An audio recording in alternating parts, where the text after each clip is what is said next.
এখন একটি সংক্ষিপ্ত প্রশ্ন নিয়ে আলোচনা করছি।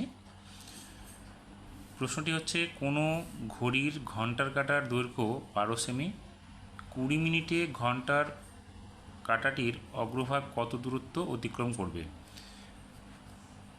এখানে দেখো, এখানে ঘড়ি বলেছে, ঘড়িটি কি হয়, বৃত্তাকার হয়। আমি ধরে নিচ্ছি ও এ হচ্ছে ঘন্টার কাঁটা। তাহলে ঘন্টার কাঁটার এখানে দৈর্ঘ্য কত বলেছে, 12 সেমি। তাহলে এটা হচ্ছে আমাদের কত, 12 সেমি। তাহলে আমরা ধরে নিচ্ছি যে ঘন্টার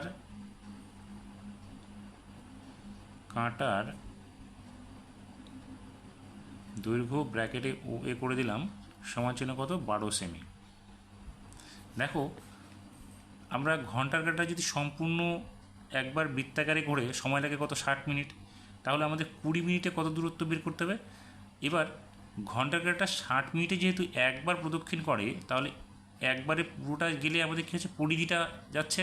তাহলে আমাদের আগে পরিধিটা বের করতে হবে। তাহলে এখানে আমরা যদি এখানে ধরে নিচ্ছি ঘন্টার কাঁটার দৈর্ঘ্য 12 সেমি, তাহলে ঘন্টার কাঁটা এখানে ঘন্টাটি পরিধি কত হবে একবার প্রদক্ষিণ করলে। তাহলে আমরা লিখে নিচ্ছি ঘড়িটির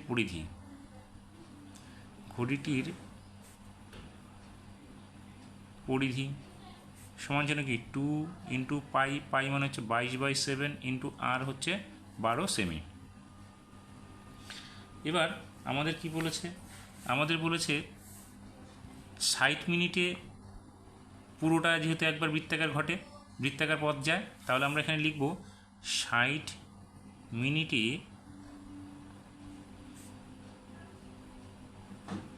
ঘন্টার কাঁটা দূরত্ব যায়। কত যাবে, এই দূরত্বটাই যাবে।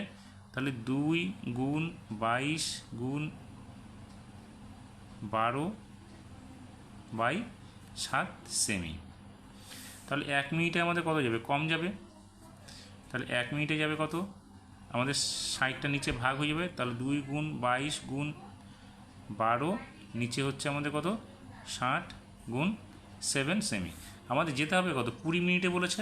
তাহলে এখানে আমরা লিখব 20 মিনিটে ঘন্টার কাঁটা দূরত্ব যাবে সমান চিহ্ন 2 গুণ 22 গুণ 12 গুণ 20, নিচে হবে কত আমাদের 60 গুণ 7।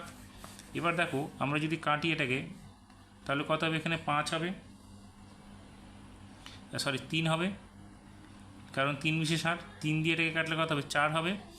তাহলে এখানে দেখো, এবার গুণ করো, গুণ করলে কত হচ্ছে, 4 দুগুণে 8, 8 দিয়ে 22কে গুণ করলে হচ্ছে 8 দুগুণে 16, হাতে থাকলো 1, 8 দুগুণে 16 আর কে 17, 176/7 সেমি। এবার এটাকে ভাগ করো, ভাগ করলে কত হবে, 176কে ভাগ করলে 7 দুগুণে 14, এখানে থাকবে 3, এখানে 6, তাহলে 5 সাথে 35, 1 বাঁচবে, একটা চলে আসবে উপরে, নিচে 7, অর্থাৎ আমাদের কত হবে, 25/1/7 সেমি দূরত্ব অতিক্রম করবে। কোনটা, ঘন্টার কাঁটাটা 20 মিনিটে। তাহলে এটাই হয়ে গেল আমাদের উত্তর।